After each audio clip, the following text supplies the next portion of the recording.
સાથે આપણે ધ્યાન તંગ કરવા જઈ રહ્યા છીએ. ચલો સ્ટાર્ટ કરીએ અને સ્માર્ટ બનીએ. ચલો પ્રશ્ન 1 જોઈએ. હિન્દુકિન સભ્યતાના નગર આયોજન સ્થાપત્ય વિશે નીચેના વિધાનો તપાસો. આમાંથી કયું વિધાન સાચું હોઈ શકે છે? ચાંદોડ એકમાત્ર એવું નગર હતું જ્યાં કિલ્લાબંધીનો અભાવ હતો. ધોળાવીરામાં પથ્થરના ઉપયોગથી બનેલા સ્થાપત્યના અવશેષો અને લિંટનના પુરાવા મળ્યા છે. લોથલમાં રહેઠાણના મકાનો મુખ્ય દરવાજા શેરીઓની બાજુ ખુલતા હતા. શું જવાબ આવશે સાચું? તો કે જવાબ એ અને બી માત્ર સાચો જવાબ છે. હવે એની સમજૂતી માટે સમજીએ આપણે કે કેમ એ અને બી સાચું છે. તો ચલો જોઈએ.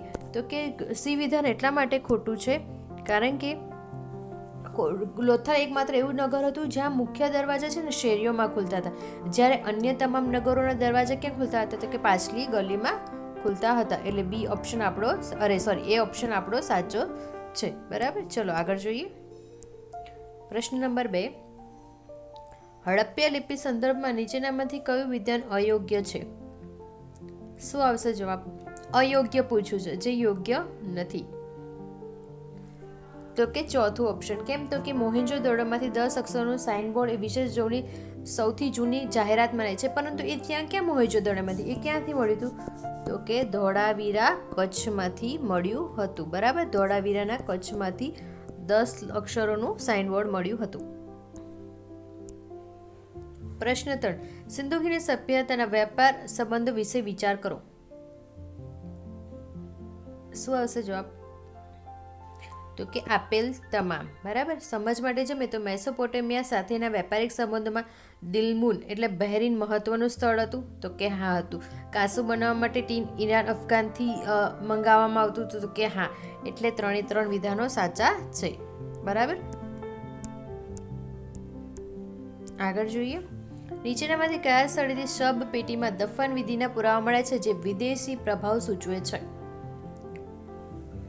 વિદેશી પ્રભાવ પૂછ્યું છે. તો કે જવાબ આપશે આપણો હડપ્પા. કેમ? તો કે હડપ્પામાંથી શું મળ્યું હતું? તો કે R37 જે હતું એના કબ્રસ્તાનમાંથી શું મળ્યું હતું? લાકડાની સબ પેટીમાં દફનના પુરાવા મળ્યા છે જે વિદેશી. એટલે કયું વિદેશી કોણ હતા એ વખતે? તો કે મેસોપોટેમિયન હતા વિદેશી. એમનું પ્રભાવ સૂચવે છે. બરાબર. આગળ જઈએ. હડપ્પીય અર્થતંત્ર સંદર્ભમાં છઠ્ઠી ઇન્દ્રિયનો ઉપયોગ કરીને જણાવો કે નીચેનામાંથી કયું વિધાન ખોટું છે? શું આવશે જવાબ? હડપ્પીય અર્થતંત્રના સંદર્ભમાં છઠ્ઠી ઇન્દ્રિયનો ઉપયોગ કરીને જણાવવાનું છે. કયું વિધાન ખોટું છે? તો કે સી ઓપ્શન ખોટો છે. બરાબર. કેમ? જોઈએ. તો કે હડપ્પીય મોહરો છે ને ક્યારે ચલણ તરીકે વપરાતી નથી. તેનો મુખ્ય ઉપયોગ શેના માટે થતો હતો? તો કે વેપારી જે પેકેજિંગ થતું હતું ને એનું મુખ્ય હતું એના પર સિક્કા મારવા માટે, એટલે મોહર મારવા માટે એનો ઉપયોગ થતો હતો. અને એ શું દર્શાવતું હતું? તેની પોતાની માલિકી દર્શાવતી હતી. એ વખતે ચલણનો ઉપયોગ એનો નહોતો થતો. આગળ પ્રશ્ન જોઈએ. ધોળાવીરાની જળ વ્યવસ્થા પ્રણાલી બાબતે નીચેના વિધાનો ચકાસો. શું આવશે જવાબ? તો કે ABC 3. કેમ? તો કે ધોળાવીરા જે છે એનું જળ વ્યવસ્થાપન વિશ્વમાં અજોડ હતું. એ આપણને ખબર છે. એમાં પથ્થરો કાપીને લગભગ 16 જેટલા જળાશયો બનાવવામાં આવ્યા હતા. એ પણ સાચું છે. અને જળાશયોને એમાં પથ્થર કાપીને કરવામાં તો એ આખી મેં તમને ડેફિનેશન્સ આપી દીધી છે. આ બધા થોડા હાઈ લેવલના પ્રશ્નો છે કારણ કે અત્યારે એક્ઝામમાં આવા જ પ્રશ્નો તમને પૂછાઈ રહ્યા છે. એ મેં કોન્સેપ્ટ લેવલ પ્રશ્નો લીધા છે. બરાબર. આગળ જોઈએ. મોહરો પર જોવા મળતા પશુપતિ શિવના ચિત્રમાં નીચેનામાંથી કયા પ્રાણીનો સમાવેશ થતો નથી? એ તો બધાને ખબર છે. સિંહનો સમાવેશ થતો નથી. કેમ કે પશુપતિને મોહરમાં શું હતું? તો કે હાથી હતો, વાઘ હતો, ગેંડો હતો, ભેંસ અને 2 હરણ છે. બરાબર. 2 હરણ છે. અને સિંધુકીની સંસ્કૃતિમાં સિંહના અવશેષો અને ચિત્રો મળ્યા નથી. બરાબર. આગળ જોઈએ પ્રશ્ન. કાલીબંગા રાજસ્થાન નીચેનામાંથી કયું વિધાન ખોટું છે? તો ચોથું વિધાન ખોટું છે. કેમ? તો કે કાલીબંગામાં મકાનો મુખ્યત્વે કેવી ઈંટોના બનેલા હતા? કે કાચી ઈંટોના બનેલા હતા. ત્યાં આગળ કોઈ પાકી ઈંટો હતી નહીં. અને જ્યારે ગટરો કેવી હતી? તો કે પાકી ઈંટોની હતી. અને પાકી ઈંટોના મકાનો ક્યાં હતા? તો કે મોહેંજો-દડો અને હડપ્પામાં સૌથી વધુ હતા. બરાબર. આગળ જઈએ.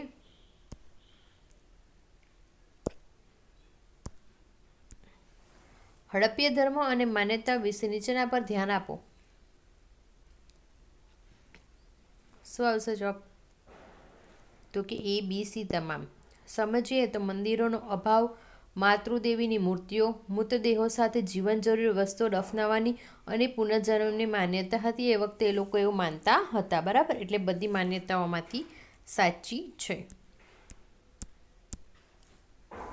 આગળ જઈએ આપણે.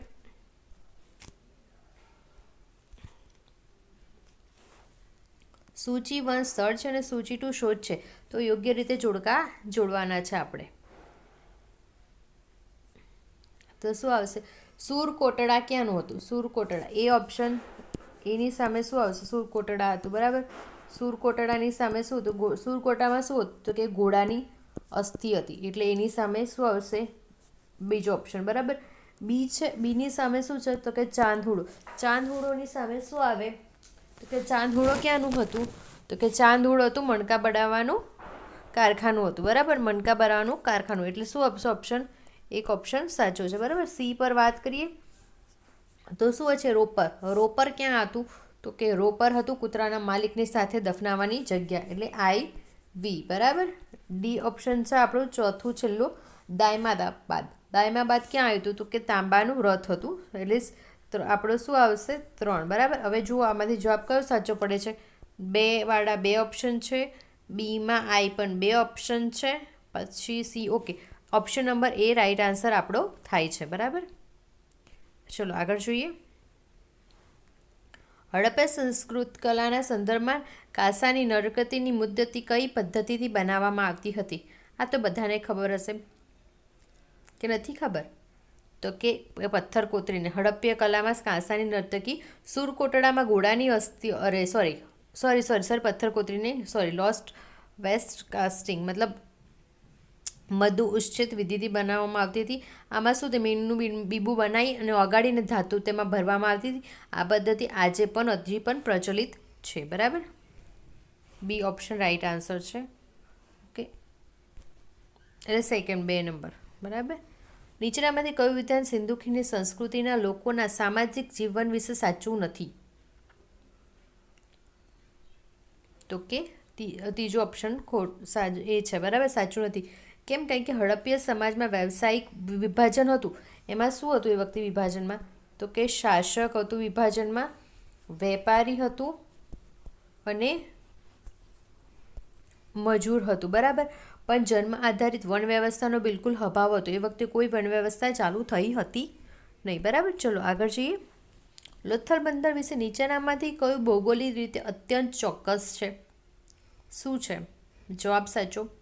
તો કે તે ભોગવો સાબરમતી નદીઓના સંગમ પ્રદેશમાં આવેલું હતું. કેમ? લોથો છે ભોગવો નદીના કિનારે છે, જે સાબરમતી નદી સાથે સંકળાયેલી હતી. આગળ જોઈએ. સિંધુ સભ્યતાના પતન માટે જળવાયુ પરિવર્તનનું મુખ્ય કારણ કોણે ગણાવ્યું હતું? તો કે ઓરલ સ્ટેઇન અને A.N. ઘોષે. બરાબર, મોર્ટિમર વ્હીલરે શું કીધું એ વખતે? એને આક્રમણ. બરાબર, અને જ્હોન માર્શલે એને શું ગણાવ્યું હતું?